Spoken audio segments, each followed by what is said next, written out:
Sorry, may mahal na akong iba. Ito nga ang trending na linya ng kapamilya actress na si Kim Chiu sa noontime show na It's Showtime. Aliw na aliw ang madlang people sa naging biroan ni na Kim Chiu at Vice Ganda sa latest episode ng Especially For You sa It's Showtime. Ang tanong ng Searchy, anong isasagot mo kapag sinabihan ka ng mahal mo na may mahal na siyang iba? Hirit ni Vice, si Kim muna. It's about time na sabihin mo na to. Tila maging celebratory na sinigaw ni Kim ang linya na, sorry, may mahal na akong iba.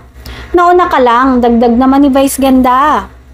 Wala mang pangalan na binanggit, ngunit alam na ng madlang people kung sino ang pinapatamaan ng host sa noontime show. Maaalalang kamakailan na inanunsyo ng aktor na masayang masaya raw ngayon sa isa't isa sina Sian Lim at filmmaker Iris Lee. Binigyan din naman niyang hindi third party ang dahilan ng paghihiwalay nila ni Kim, na mahigit 10 taon niyang naging girlfriend. There's no third party, that's it, that's plain and simple, saad ni Sian. Wala rin daw katotohanan na ikinasal na siya sa New York. Matatanda ang si Lee ang itinuturong third party umano sa hiwalayan ni na Sian at Kim.